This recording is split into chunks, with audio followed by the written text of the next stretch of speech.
আসসালামু আলাইকুম। কেমন আছেন আপনারা? আজকে নিয়ে আসলাম নাগরা ফলস। যেটা শুনেছেন আপনারা, এই পানিটা কোথার থেকে আসে ওইটাকে ওই জায়গায় চলে আসলাম। এটা হচ্ছে রিভার, নাগরা ফলস রিভার বা নাগরা রিভার বলা হয়। ফলসটা আরও সামনে যখন পানিটা এদিক দিকে ফলসটা যাচ্ছে, এই পানিটা যেখানে যায় শেষ ওইটা হচ্ছে নাগরা ফলস। আর এই পানিটা আসছে এখান থেকে কোথার থেকে আসছে আল্লাহ মাহবুদ ছাড়া কেউ জানে না। তো যাই হোক, এটা একটা নাগরা রিভারের একটা পার্ক। আর ওই পারে যেটা দেখতেছেন সেটা হচ্ছে কানাডা। এই কানাডা তো অনেক বড়, এত দূর পর্যন্ত দেখানো সম্ভব না আপনাদেরকে নিয়ে যাওয়ার। যখন সম্ভব হবে তখন। আজকে একটু মেঘলা আছে, দেখতেই পারতেছেন আকাশের অবস্থা। তো যাই হোক, আর এই যে ব্রিজটা দেখতেছেন, এক সাইড লেফট সাইডটা হচ্ছে আপনার আমেরিকা আর রাইট সাইড হচ্ছে কানাডা। আমি যে কারণে এখানে আসলাম, এখানে একটা সুড়ঙ্গ রাস্তা আছে। সুড়ঙ্গ রাস্তা বলতে ভুল হবে, সুড়ঙ্গের মতনই অনেক লম্বা রাস্তা। দোনো পাশে এখানে হালকা একটু পানির ব্যবস্থা আছে। আর এইটা হচ্ছে পুরাটা রিভার। এখানে প্রাইভেট নৌকা চলাচলের জন্য ব্যবস্থা, এটার জন্য এই রাস্তাটা তৈরি করা, যতটুকু আমার মনে হয়। দেখতেই পারতেছেন রাস্তা অনেক দূর পর্যন্ত যায়, অনেক দূর। তো যতটুকু সম্ভব আমি পারি যাব। আর এখানে দেখেন আমাদের দেশের মতন বাইল্লা হাঁস, যেটাকে বলি আমরা বালি হাঁস, পাতি হাঁস, যাই হোক, আমার এতটা ধারণা নেই হাঁস সম্বন্ধে। ওই যে দেখছেন একজন নৌকার মতন চালাচ্ছে।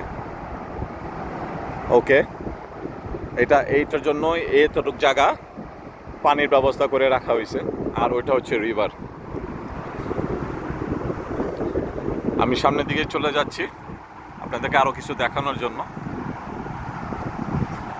যেটা বলতেছিলাম, হাজব্যান্ড ওয়াইফরা যদি এখানে আসে বাচ্চাদেরকে নিয়ে, বা হাজব্যান্ড ওয়াইফ আসলে বিশেষ করে বিকালবেলা আসলে সুবিধা। রোদের তাপমাত্রা খুব কম থাকে আর ভাল লাগবে হাঁটতে। এই যে পানিটা আস্তে আস্তে দেখেন রিভারে যাচ্ছে ওই যে সাইডে, এখানে অতিরিক্ত পানি হয়ে গেলে এখান থেকে পাস হয়ে যায়। প্রতিটা জায়গা পয়েন্টে প্রায় 8 থেকে 10 ফিট দূরত্বে, 8 থেকে 10 ফিট দূরত্বে সুড়ঙ্গ করা আছে, গর্ত, যেটা দিয়ে পানি বের হয়ে যায়। এইটাতে নদীতে পড়ে। আর পানির স্রোতটা দেখছেন সব সময় থাকে এরকম, সব সময় এরকম থাকে।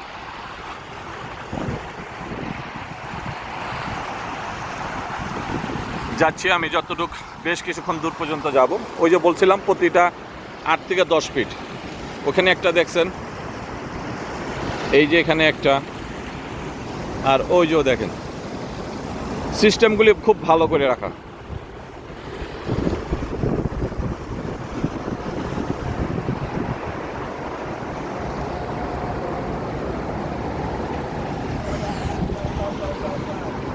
ওই যে দেখেন,